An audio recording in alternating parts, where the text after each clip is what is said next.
Good evening. My name is Chris Berry, and I'm VSAC's Resource Center Supervisor, and I would like to welcome you to tonight's presentation, VSAC Shows You How. Tonight, we're going to be talking about how to file your FAFSA. We are starting this presentation with a series of poll questions to help our presenter tailor her comments to what is most useful to you. So if you haven't already answered them, there is time to go ahead and answer them now. Give it a few minutes. All right, and let's take a look at those results. Looks like we are mostly a group of parents joining us today. Thank you for everyone there joining. We've got some parents joining with their students, and then a small group of just students joining. So thank you there. Looks like we've got folks at various stages of the process. Most of us haven't yet started with even creating the FSA ID yet, and that's okay. We're going to talk about how important that is to jump right into the FAFSA after the FSA ID is created. You may have created the account, but you haven't started the FAFSA yet. We've got about 29% of folks joining us that are at that stage. And then some people have started the FAFSA. All right. Well, tonight we're going to talk through the entire process of entering your demographic information on the FAFSA to signing and submitting the completed form. Filing a FAFSA normally takes about an hour, but can sometimes take much less time. But tonight we might take a little bit longer than that just because we want to be sure to answer your question. And on the topic of questions, that's actually one of the best reasons to join the live webinar is to ask the expert questions. So if you're joining us via the Zoom presentation today, you can enter your questions right into the Q&A section. We are monitoring that. And if you're joining from the Facebook live stream, please feel free to go ahead and enter any questions that you have in the comments section there. We're monitoring that as well.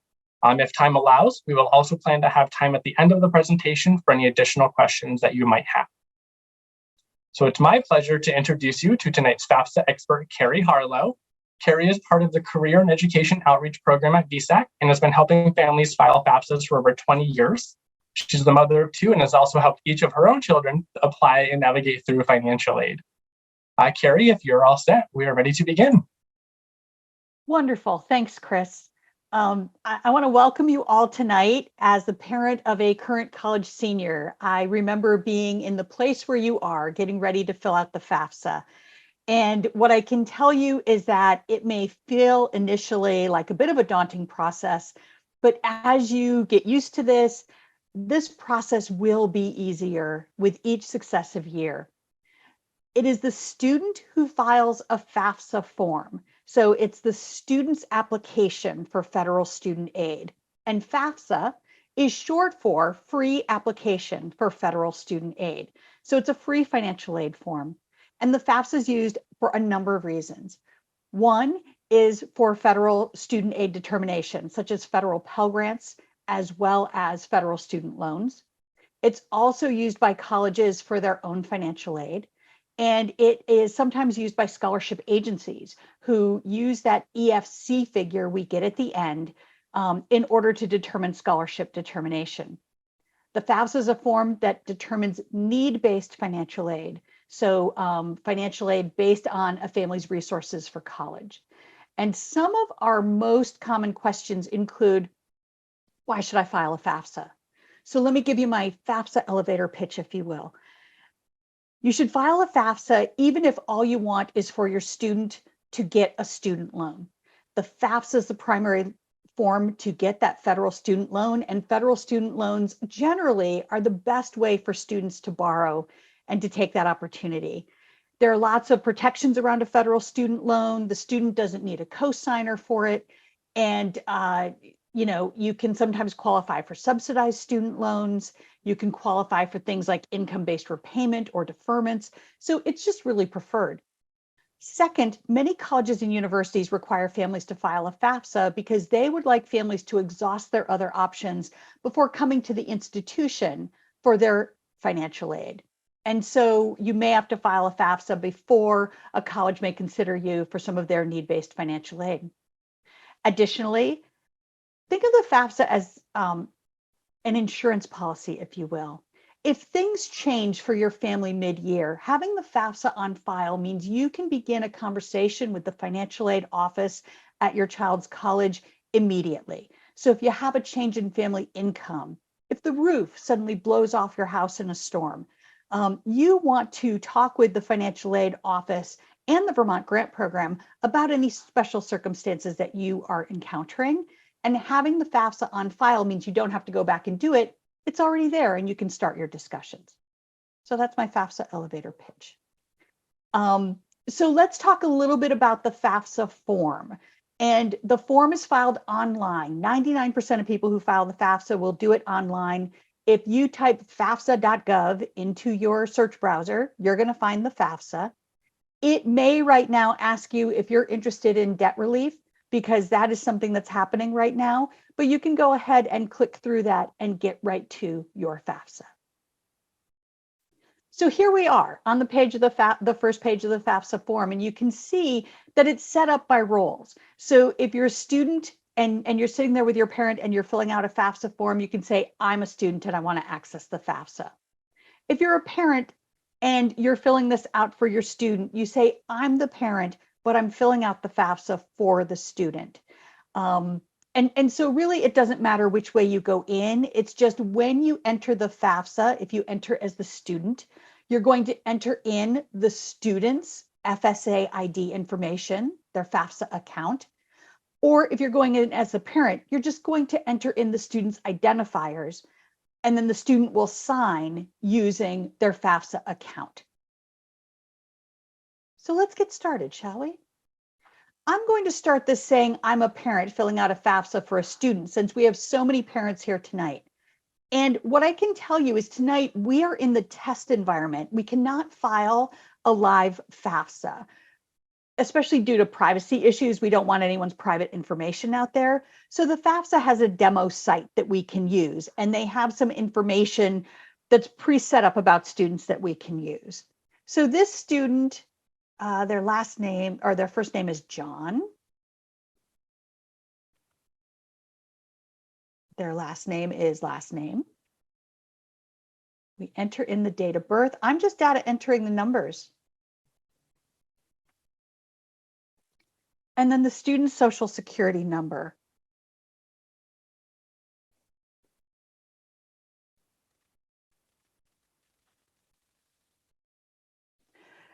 And you can see on here, there's a place where you can click on show social security number and you can view it. It's really important to check and make sure this is right. One of the most common errors we see on the FAFSA is misentered social security numbers. I know that you know your child's social security number. Students, I trust that you have your social security number in front of you, but sometimes there's just a misenter. And so you want to make sure that that's right. This says you're using a federal government computer system, and it's solely for the explicit use of applying for financial aid.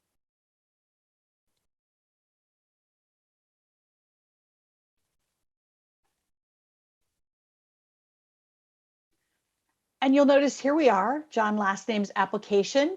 His current application status is he hasn't submitted. And you notice it says you started a FAFSA but have not submitted it. Would you like to continue where you left off? And you can choose to start over. But earlier tonight, I started this because I wanted to get a little bit of information input to save us time in this process. But if you started over, you would just put in the information. I'm going to continue. One of the things you will have to do is create a save key. And the save key helps you if you need to leave the FAFSA and come back to it before you've had a chance to submit it. The save key lets you get back into that FAFSA. And so I created a save key earlier. It is not your FSA ID password, although you could use that if you wanted to, but you can use a very simple save key.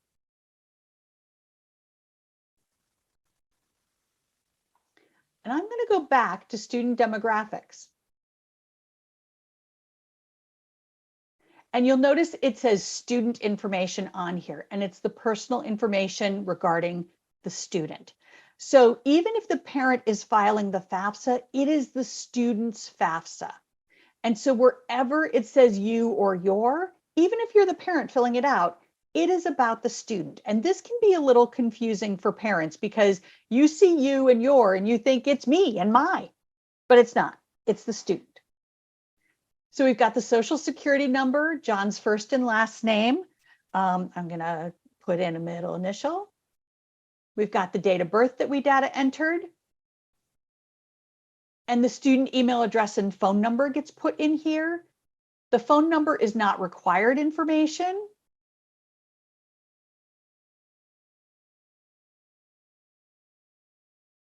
We're going to enter in that phone number. And the student mailing address. It's a permanent mailing address that you will put on there.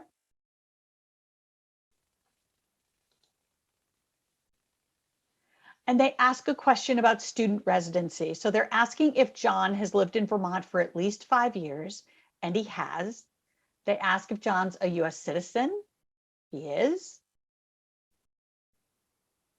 And then it asks about high school completion status, again, for the student when they begin college in the 23-24 school year. So John will have a high school diploma. And you'll see that there are choices for what college degree a student is working on. You start with the degree they're going to be working on right away. So even if they have a plan to get their MD, to become a medical doctor, that's a plan. This year, they're getting their first bachelor's degree. And so that's where you would answer the question as opposed to the future goal of medical school.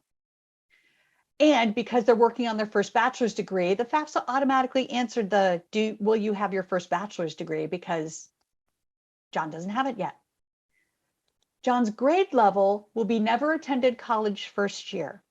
And for high school seniors, never attended college first year is the answer that you'll give, regardless of whether the student has college credits from AP, from dual enrollment, or from early college.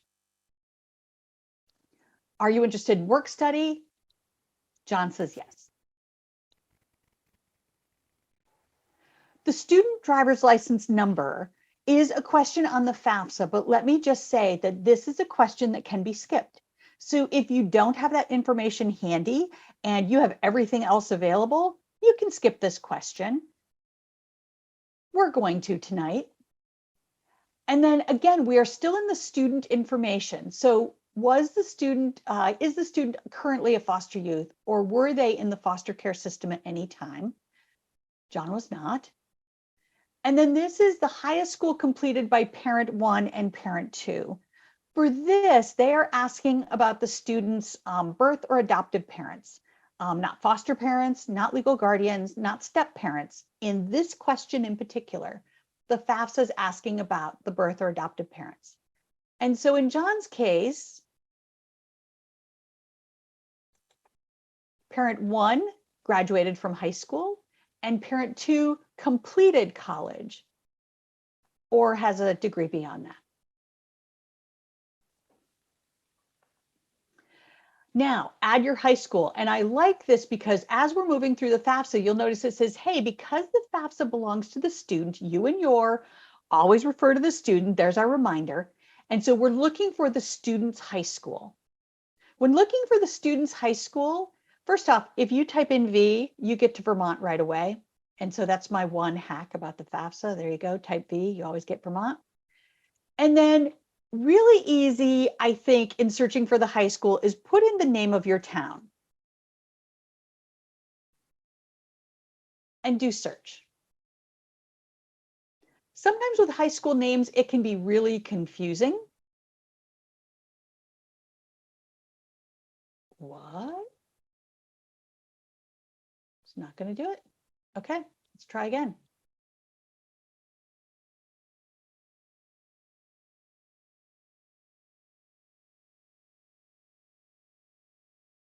There we go. So these are all the schools that show up when I typed in Burlington, right? There's a lot of schools. But for this exercise, John goes to Burlington Senior High School. Even if John attends the technical center, the school that John will be graduating from is Burlington Senior High School. And so it's important if you have a child who's attending a technical center to make sure that the sending high school is the one that you click. We do continue. And it'll show you this information. If it's correct, go ahead and hit continue. Sometimes when you do the high school search, more than one high school will come up. What I have heard from the grant program is if, for instance, Mount Mansfield Union High School shows up 2 times, VSAC uses that information for a FAFSA completion document. And regardless of which Mount Mansfield you choose, the right one will show up. So it doesn't matter which one you choose, as long as you've got Mount Mansfield and that's your school. There's no need to worry about that, even when you see more than one. And then the next thing we're going to do is the college search, right? There is room for up to 10 colleges on the FAFSA. You need at least one college in order to submit a FAFSA. And once you submit a FAFSA, you can go back in and add schools after the FAFSA has processed. If you have more than 10 colleges, put your first 10 down. And then after the FAFSA processes, you can log into the student aid report, and you can pull colleges off and add new ones if you have more than 10. For tonight, we're not going to overdo it. We had a quick question come in, if I may, that is a really good timing for this. Should I wait until my child has applied to all of their schools before I submit the FAFSA? Or can you talk about that timing at any point anyway? Sure, I would be glad to talk about that timing. This is really a process where students are taking a lot of leaps of faith. A lot of times students are applying for financial aid before they have heard whether or not they're admitted to colleges. And for some students who are applying early decision, they may have a FAFSA deadline that is the same as their Common App deadline. So it's really important to check with the college financial aid offices to see what the deadlines are to get this FAFSA filed. And so if you have some early deadlines, make sure to meet those. And I know I didn't exactly answer the question of should you file the FAFSA before the Common App is completed or submitted, but really you may be in a situation where they have to be submitted around the same time. So I'm going to show you how we search for schools real quick. In this case, this student is thinking about some schools in Vermont. And so we're going to just search on the state of Vermont. Vermont doesn't have a large number of schools. You can see when we do the search results, there are 19 post-secondary schools in Vermont. This student is applying to a number of schools. They're applying to Advanced Welding Institute and Castleton, Champlain, CCV, Middlebury.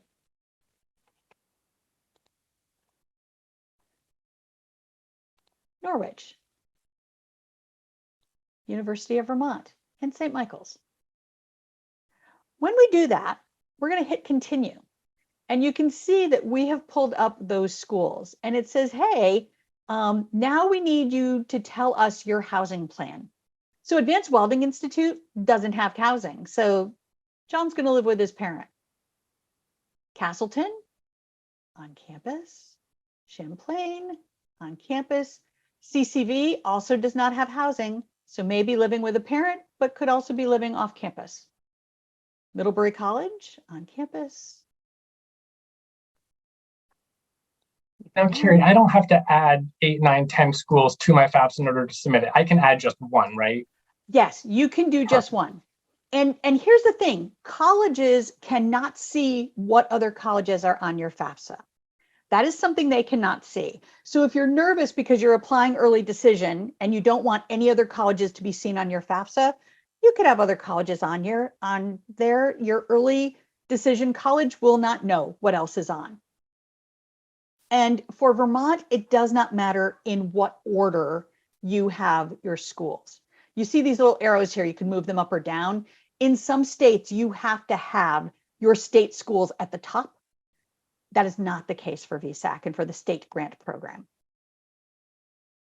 And if we're looking out of state, if you're looking at a bigger state, you of course don't want to just search on that state. But if we were doing New York,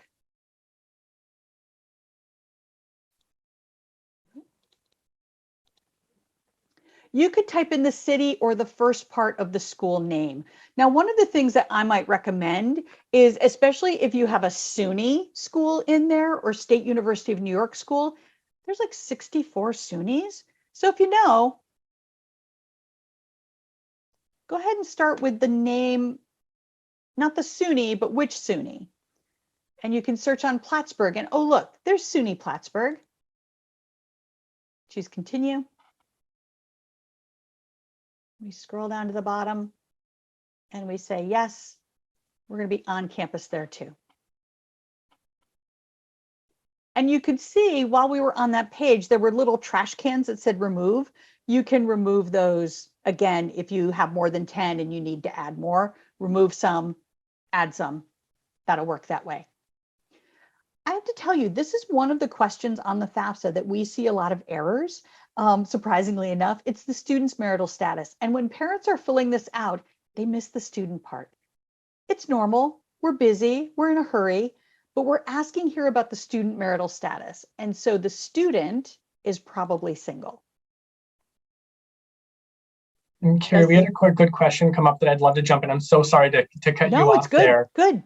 If I may have incorrectly indicated what my student's marital status was, how could I go back to work on that section to correct it just right now before I've submitted the FAFSA? Perfect. So when we are looking at this screen, and I have to tell you, I made this screen bigger because sometimes it's hard for folks to see on the screen. So I hope you're able to read it okay. But what it means is that we don't see the whole page. But when you scroll down a minute, there's previous. And you can hit the previous button and you can go back. And you can get there. Or you may have noticed earlier in the presentation, we were in the school selection section and I went back to student demographics. You could actually click on the school selection and it takes you back.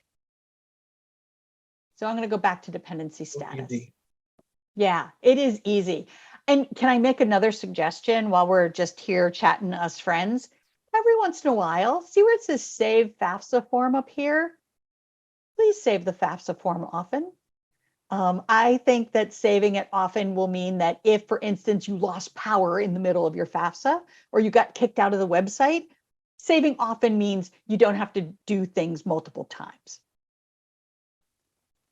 So remember, the student's marital status we said was single. Oh, see, married single. This student does not have dependent children and does not have other dependents. Your gerbil does not count. And then there's some additional student dependency questions. These are determining whether a student is considered dependent for the FAFSA or independent for the FAFSA. And so, are you currently serving on active duty in the U.S. Armed Forces? Are you a veteran?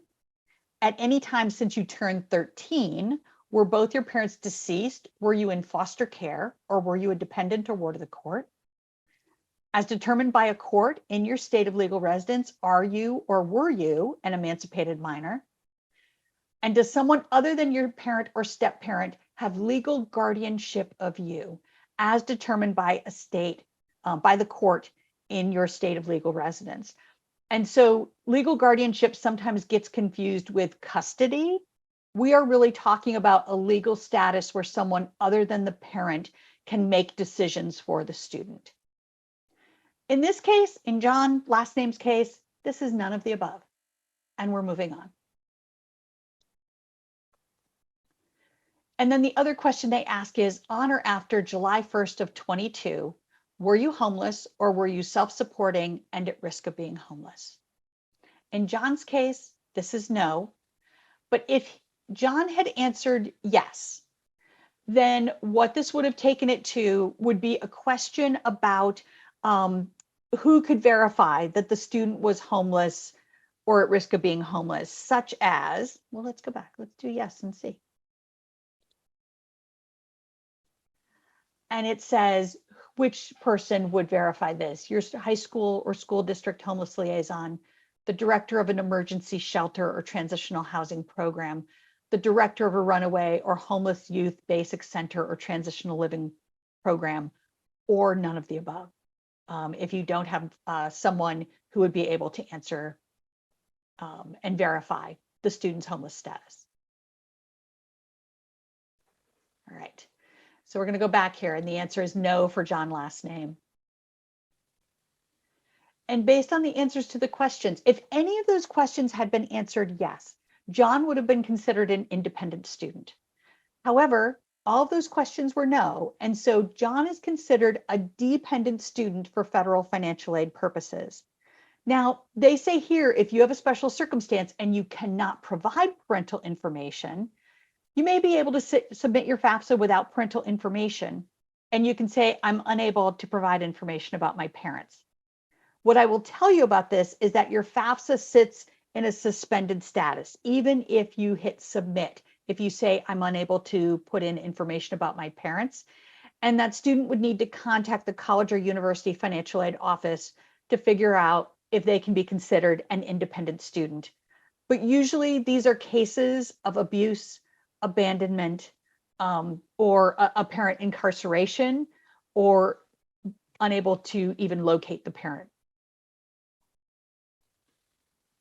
In this case, John is going to provide information about his parents, and the parents we have here tonight are probably providing information about their dependent student.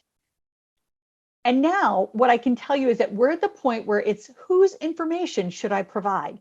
This is probably one of the most common questions we ask from families filling out the FAFSA.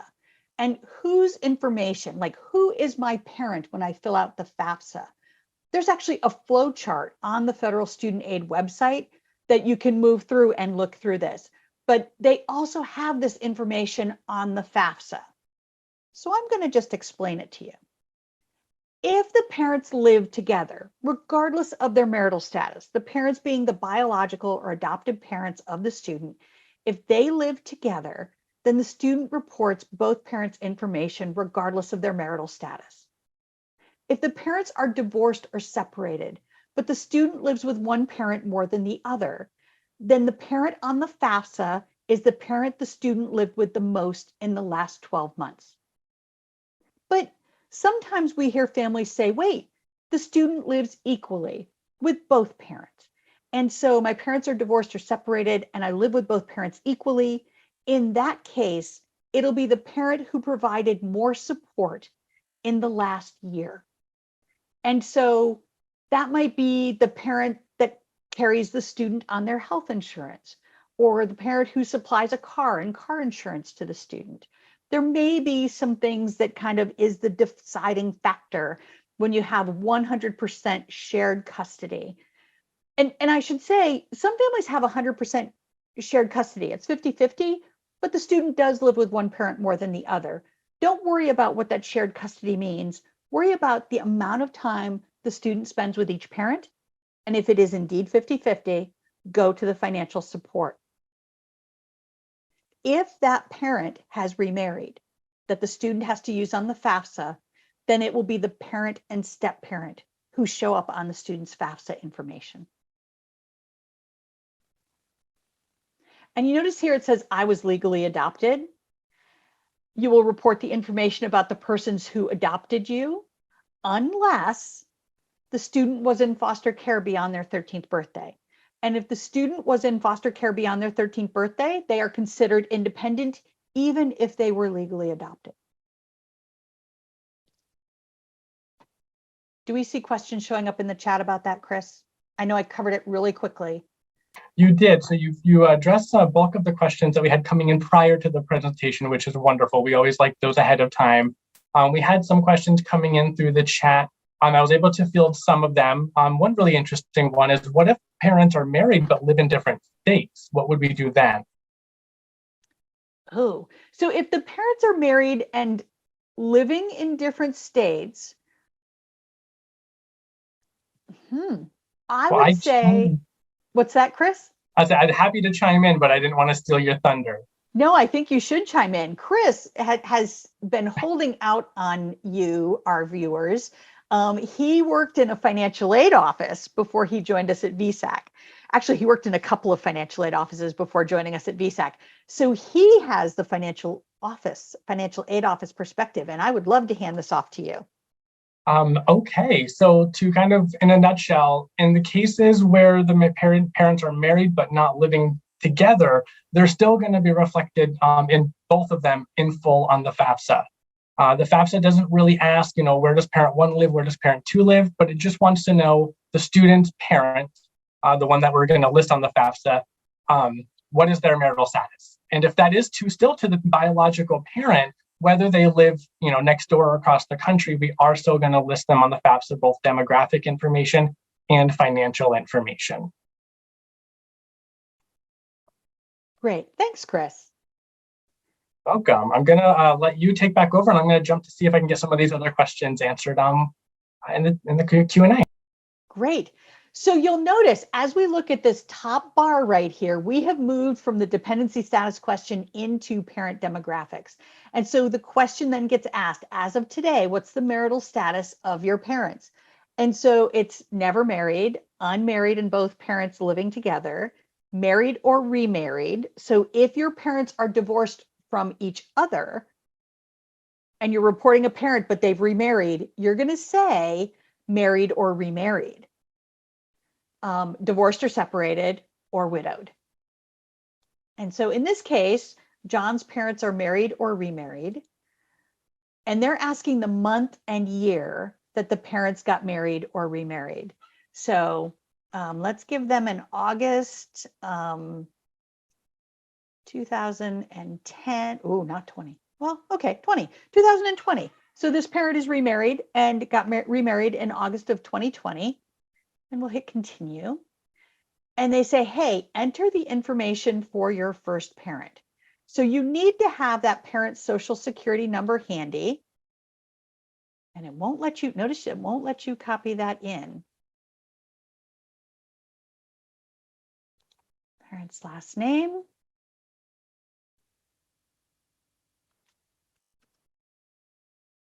Parent's first initial.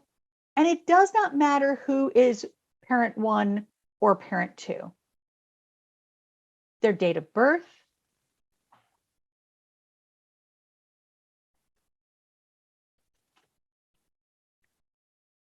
and the parent's email address,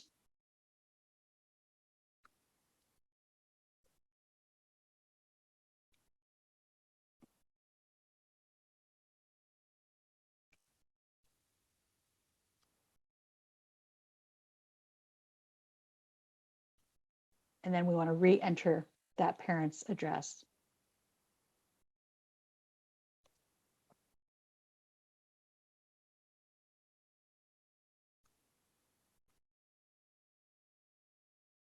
And then the second parent. So this could be, for instance, the step parent whose information we're putting in.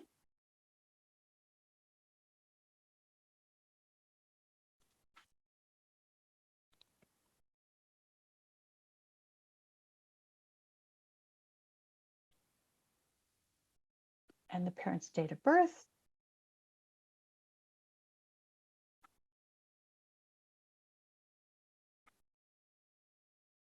And hit continue.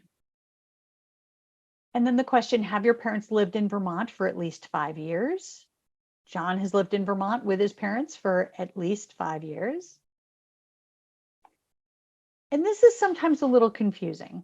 And so what they're asking is not to include the student, but what other dependent children do the parents have? And so include those dependent children if they rely on the parents for more than half their financial support, or can answer no to those dependency status questions that were asked earlier on the FAFSA form. And so John has a couple of siblings. And then how many other dependents do your parents have? This is a common error that happens on the FAFSA because sometimes families think they're just entering the same dependents over again. And that is not the case. This is someone else who lives with the parents, who get more than half their support from the parents and will continue to get more than half of their support from the parents for the college school year that the student will be in college. And so this could be a grandparent, it could be a cousin, it could be a friend of the family, but there may be other dependents. If there are not, you're just going to enter 0. And then the FAFSA will check this number. Your household size, we believe, is 5. The student, the parents, and other dependent children. And then the next question is, out of the 3 dependents in your parents' household, how many will be college students between July 1st, 2023 and June 30th of 2024? Do not include the parents, but do include yourself. Sometimes students forget this and they go, there's not anybody in college right now. But no, there's going to be one college student next year. Or if you have older siblings who are in college, you would say that you have more.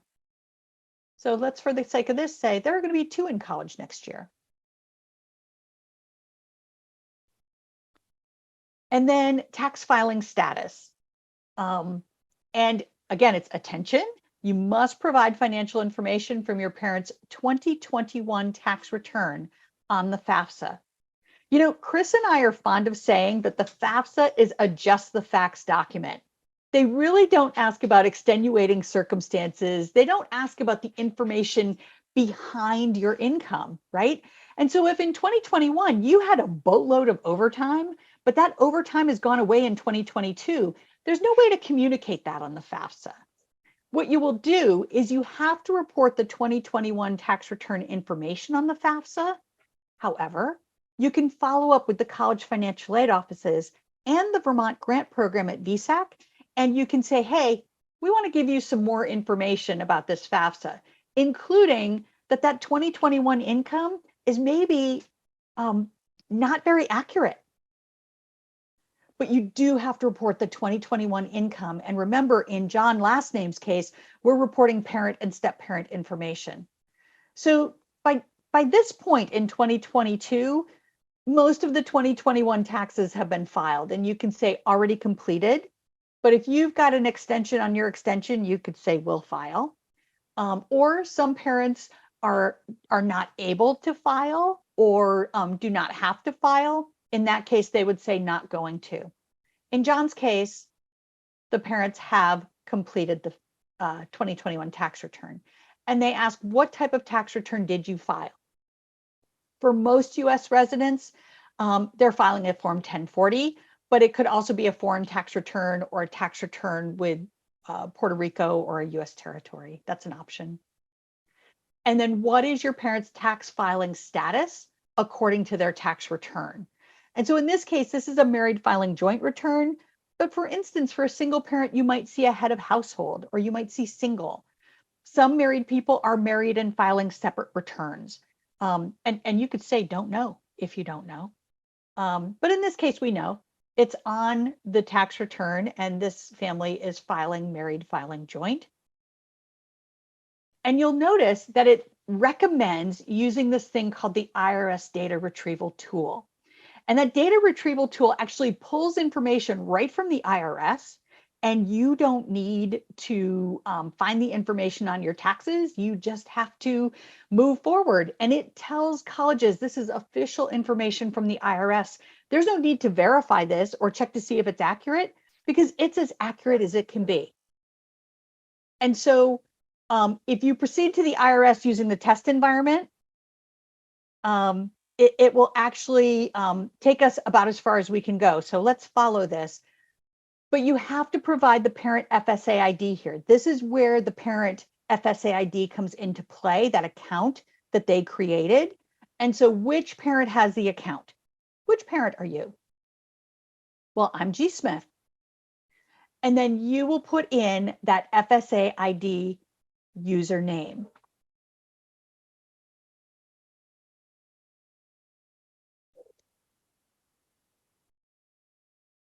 Okay. And you'll put in the username. If you forgot your username, PS, you could use the email address or mobile number that you put in when you created the account. Any of those things will work as the FSA ID username. And then the FSA ID password. And you could show the password and verify that it's right. And that might be a very safe thing to do. And so here it's going to say, hey, the link to the IRS isn't available because we're using the demo site. But this is how you actually get in. And what we're hearing from families is if you have created your FSA ID before you've entered your FAFSA and before you've started filing it, we have found that that's been easier to use the IRS data retrieval. If you create that FSA ID the same time you're in the FAFSA, what we're experiencing is it has been hit or miss whether or not you're able to use the IRS data retrieval. So I'll just kind of give you that piece of advice. Chris, do you want to ask a question while I switch screens to show people what using the IRS data retrieval would look like? Yes, absolutely. Thank you for that prompt. This is actually a great opportunity to talk a little bit about FAFSAs each year. If I filled out a FAFSA for the 2022 school year, but I'm applying for school next year, do I need to do a new FAFSA for the 2023 school year? Oh, great question. So you have to file the FAFSA for every year that you need financial aid. So this is not a one-year document. This is a multiple-year document. So if a student, any student who applies this year, if they need financial aid in the 24-25 school year, they will need to do a new FAFSA. And the good news is that you have the ability, sorry about that, I am in the process of sharing my screen.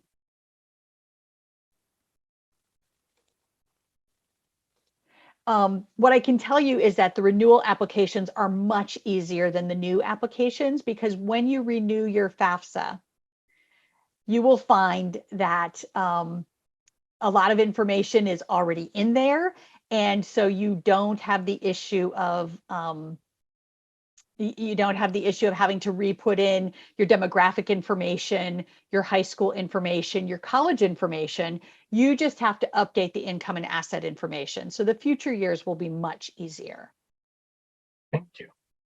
And Chris, can you see our IRS data retrieval screen? Yep. Perfect. Up and running. So when you are doing the IRS data retrieval, you will see that proceed to the IRS website, which we saw before. And then they have the parent login, which we did. And then they're going to give you a warning, and they're just going to say that this government system is for authorized use only. We are only using this in order to transfer information to a student's FAFSA. And unauthorized use of the system is prohibited, and it's subject to civil and criminal penalties. So they're giving you a warning, but please do not let this make you afraid of using the IRS retrieval. Keep going, say okay. And then what you're going to have to do is put down information to get your federal tax information from the IRS.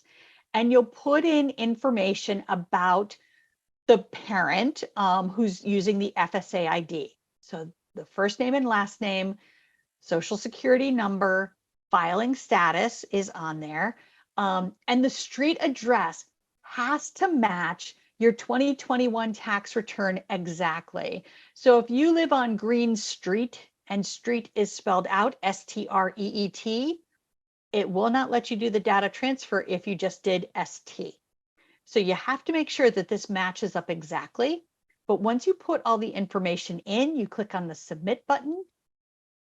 And this is how you know it works, is because it will show you 2021 federal tax information, what information will transfer, and you will simply click where it says, I just want to get my pointer on here.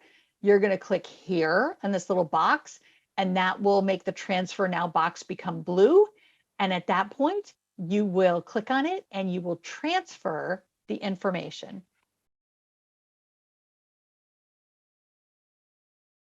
All right. What if the DRT doesn't work? What do I do then? So if the DRT doesn't work, I'm actually going to show you, but if the DRT doesn't work, you can data enter that information right from your taxes.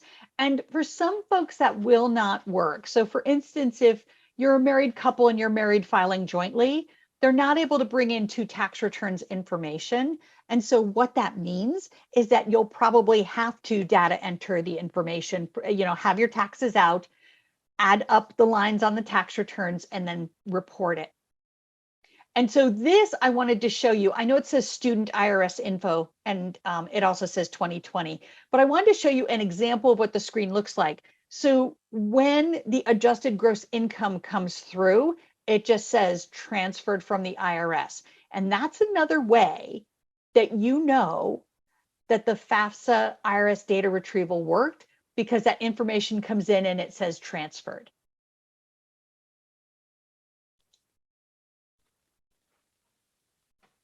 Great. More questions, Chris, while I'm switching screens. I'm going to use this opportunity, if I may, for a little bit of a soapbox. We've had a good question come through that in a lot of our literature at VSAC, we advise students not to use their school email addresses for a lot of the applications. Chris, I definitely want to emphasize that. We strongly encourage students create or use, if they have one already, a non-school related email address, and that can be both non-high school or non-college related email address when signing up for their FSA ID, as well as their My VSAC account, but I won't go down that rabbit hole. And the main reason for that is because a lot of high schools, and I know I'm not speaking for 100% of the schools out there, but a lot of the high schools don't allow their students to retain their email addresses for their lifetime. And since these accounts are so closely tied to a unique email address, it can sometimes be cumbersome or just downright impossible to change an email address associated to one of these accounts, which is the reason that we encourage non-school email addresses. Great. I'm so glad that you mentioned that, Chris, because I am a talent search counselor in a number of schools, and one of the schools will close down students' email addresses July 1st after they graduate from high school. And so it's really all the more important for those students to be using a non-school email address, because reminders could come to renew their FAFSA, reminders could come to renew their Vermont grant, and that information is not going to come through if they don't have access to that email address anymore. Thanks. So we're back on the FAFSA screen, and here it says skip IRS DRT and complete manually. And so a family who's not able to use the IRS data retrieval can choose to skip and enter the information manually. And so you'll notice that it actually says, you know, this amount is found on IRS form 1040, line 11. And remember, it's the adjusted gross income for 2021 that we're using. But what's also really great about this site is you can see I'm hovering over this little question mark here next to the question. It also will open information about what the question is asking. So if you need help with that, you can look at that information. And so they say if your parents filed a joint federal tax return, you can find the adjusted gross income on line 11 of the 1040. But if your parents filed separate IRS 1040s, then you calculate their total adjusted gross income by adding line 11 from both of the tax returns and then entering the amount. So in this case, I'm entering in the adjusted gross income for these parents. And I just want to mention this parent income from work, because when you transfer data from the IRS, these two questions will still come up. For married couples, it is extremely hard for the FAFSA to understand how much of the wages that were all dumped into line 1 of the 1040 belong to which parent. And so you may need to look at W-2s, or you also can look at Schedule 1, lines 3 and 6, if they file a business return, or Schedule K1. But for some parents who just have wages and they just have W-2s, you can pull out the W-2s and figure out who earned what. So in this case, you'll notice there's no decimal points or cents because those are already entered here. You also don't need to enter in a dollar sign because that's here too. Because if you, I'm going to enter in this number. If you entered in the decimal point, that looks like a lot more money than just $40,500. So we want to make certain that that's correct. This question is also a common error when families are data entering information, because they see this income, but they don't see income tax. And basically that comes from line 22 minus Schedule 2, line 2. And to answer the question, if you do not have a Schedule 2 for your 1040 form, then you don't have anything else to put in. It's just line 22 from your 1040.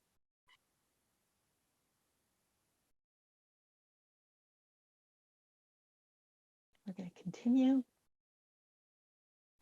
And then there are some other questions on the FAFSA, and I will tell you that for many families, these are zeros. So for instance, combat pay or special combat pay.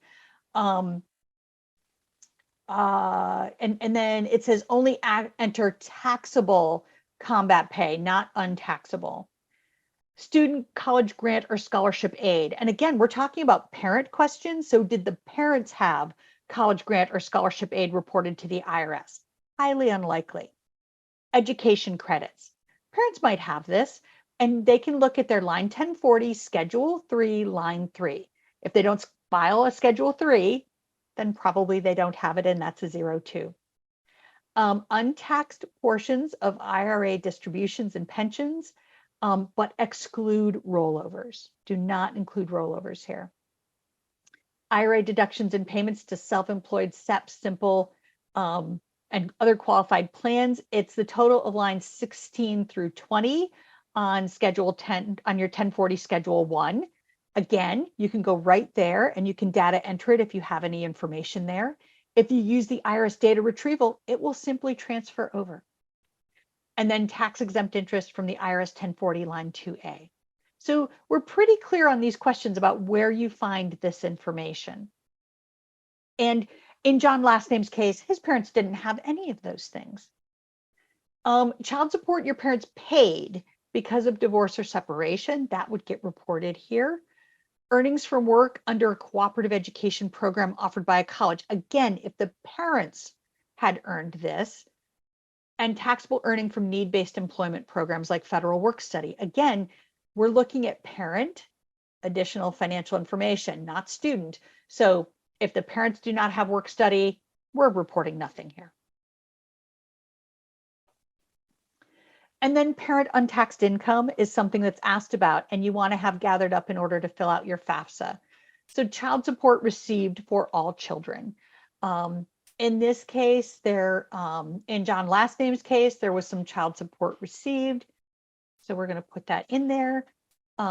Housing, food, and other living allowances paid to members of the military, clergy, or others, but do not include the value of base military housing or the value of your basic military housing allowance. You're going to enter in payments to tax-deferred pension and retirement plans, paid directly or withheld from your earnings. And they talk about where on the W-2 you can find that, boxes 12A through 12D, and they want codes D, E, F, G, and H, as well as S. Do not include the code DD, which is employer contributions toward employee health benefits. But parents may have some contributions to a retirement plan that are non-taxed. Veterans non-education benefits. So I want to be clear here, veterans non-education benefits like veterans disability or a death pension or dependency indemnity compensation or any VA work study allowances. And then other untaxed income gets reported here like workers' compensation or private disability benefits. You do not include on the FAFSA untaxed Social Security or untaxed Social Security disability. That is not included in that other untaxed income. Any questions, Chris? One good one to surface at this stage would be, do we have to prove or attest to anything regarding the 51% of parent support for the FAFSA or to the college? Oh, that's a great question. I can tell you that when I talk to families about this and I'm advising them and they're asking me about it, I will usually say, have a reason ready if the financial aid office were to ask you. I've never had anyone come back to me and say, oh, the financial aid office asked me, but just be ready to have that information about why you chose this particular parent. And please do not say only because that parent makes less. That's not the reason to choose them. It's really that they provided more support. Thank you. All right. Great question, though. I will tell you that there is a process called verification, and a certain number of students who file a FAFSA each year get chosen for verification. You might have to verify income and household information. How many people live in your house? What is their relationship to the student? What are their ages? You might have to verify taxable and non-taxable income and send a copy of taxes. If you do the IRS data retrieval, you do not have to verify that information. That is automatically verified. And that's one of the advantages to doing the IRS data retrieval if you can. So there are some things that will be verified for some families, and you want to answer that and be certain to send that information as promptly as possible. So the next question, we are almost done with parent financials, but they ask about parental assets. And I'm going to just tell you that I get a lot of questions about parental assets, but I will tell you that parental assets are protected pretty heavily in the financial aid calculation. They have a rate of, 6 to 8% of parent assets impact the family contribution. And so it's protected very heavily. And so as of today, what's parents' current total value of cash savings and checking accounts? What's the net worth of your parents' investments, including real estate, but not the parents' home and not the parents' retirement plans. So if they have stocks or bonds that are not in a qualified retirement plan, if they have property that is not their primary home, the value minus the debt of those things is what gets reported here. Also, if the parents hold 529 plans for the student, that gets reported here in the net worth of parent investments. And for that, parents have to report the value of all of their 529 plans, not just the students. And then as of today, what's the net worth of the parent's current business and or investment farms? Do not include a family farm that the family lives on and operates, and do not include a family business with 100 or fewer full-time or full-time equivalent employees. In this case, do I list any other debts on the FAFSA at all? There are no other debts that are requested to be listed on the FAFSA. It is simply the debts that are against those assets that would be reported. Thank you. And then, boom, we move into the student's tax filing status and tax information. And so a lot of students have not, yes, Chris, sorry. I just want to give you a quick time check. It snuck away from me a little bit too. We're about a minute away from 7 o'clock. Just want to let you know. So sorry, I lost track of time myself. No, that's okay. Folks, if you will stick with me, I promise I will go no more than 4 or 5 minutes over, I promise. So what we're going to do is a lot of students have not filed taxes. A lot of high school students have not made enough to do so. And so when we say not going to file, it says you're not eligible to transfer information from the IRS. But if a student has done some work and they have a W-2 handy, they might have some income to report on their FAFSA. And again, they are asking these additional information. And I will tell you, many dependent students are not paying child support. High school students probably don't have work study, but they might earn work study in the future. So that might be something that gets reported on a future FAFSA. And then these are all of those non-taxable income questions that were asked for parents. And what I will tell you is that for most dependent students, they don't have those things. And then what's the current total balance of cash savings and checking accounts? So this student has about $2,000 between their checking and savings accounts. They have no investments, and they do not have a business with more than 100 employees or an investment farm. So we're moving through.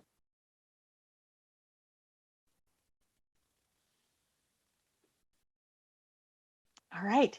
So then what we do, we are almost done, folks. Then what the FAFSA does is it gives you a FAFSA summary, and you can look through all of the information that you just filled out. There it is, all of the things that you said on this form. And as we scroll down to the bottom, I'm sorry, I know I'm rushing, but you would be looking through this to make sure everything looks okay to you. The parent financials are there, right? And all of those questions that were asked and all of your answers. And then you hit continue. You can print this page should you have the ability to do so and you wish, but hit continue. Now this year, the FAFSA is asking information about the students' demographics. This is the first time they've been asking this information. And so they're asking information about the student's gender. And what I can tell you is that in this case, John, last name, is a male student. But you can see decline to answer is one of the options should you feel uncomfortable doing that. Are you transgender? Yes, no, or decline to answer.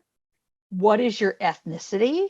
And again, you can choose to answer that. John is not Hispanic nor Latino origin. And then it is, what is your race? And you can select more than one race if the student is multiracial. And you could check off what they are if they are multiracial. Or you could choose to decline to answer as well. That will have zero impact on the student's financial aid and does not get reported to the colleges or universities. This is only used for federal student aid purposes in determining who's applying and getting financial aid. So they have you to sign and submit, read before submitting. So please read this, but basically you certify this is true to the best of your knowledge, that this is complete and accurate information. They understand that mistakes happen. However, if you purposefully give false or misleading information, you could be fined up to $20,000, sent to prison, or both. And you agree to this. So it's really important that you have been completely honest on your application. And the student, actually, is this, oh, this is D. Smith. So this is the parent who agrees to this. Go ahead and continue because the parent was filling out the form, right? And so we would put in the parent's FSA ID and sign, okay? You can also, there are other options to sign and submit. So if a parent is not able to sign for some reason, let's say the parent does not have a social security number, for instance, they can print a signature page and they can print that signature page, sign it, and mail it into the FAFSA folks, right? And then it's the student signature status, and you can say provide student signature. Again, we are agreeing to the same exact terms that I mentioned before, and hit continue. And we're going to say, yes, we're going to sign electronically with my FSA ID.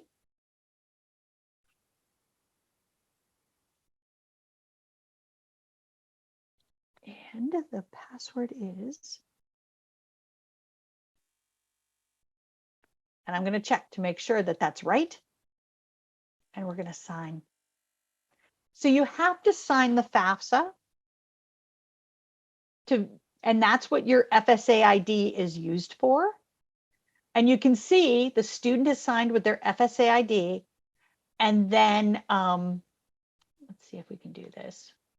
Signature. Yeah, it's not going to let us. So you would have the prompt to submit this FAFSA. And when you are done submitting the FAFSA, you will actually get a screen that says, congratulations, your FAFSA is filed. I'm going to just share this real quick.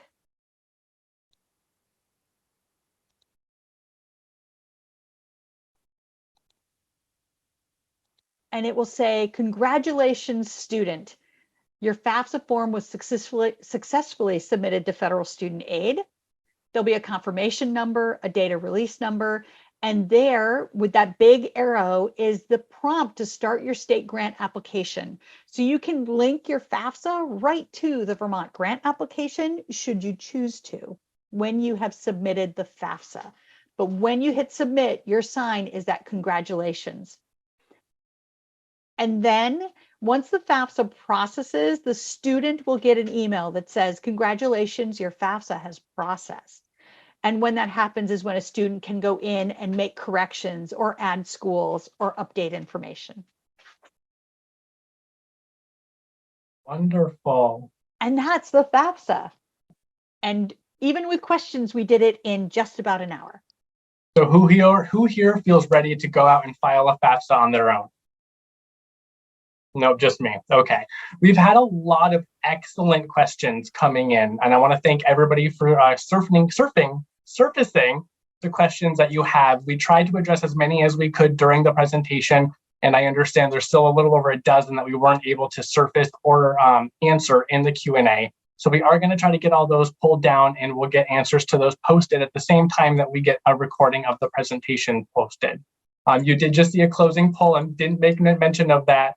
But I'm really happy to see that we've got about 70% of you joining us today are feeling all set. For the 30% of folks that could use some more help, I do want to encourage you to check out vsac.org/FAFSA for all resources, FAFSA at VSAC, FAFSA completion guide. We will have the link to where you can view these. We've got some FAFSA filing, drop-in hours with information about when and where to access those, one-on-one appointments, and you can also call our FAFSA hotline if you have any quick questions.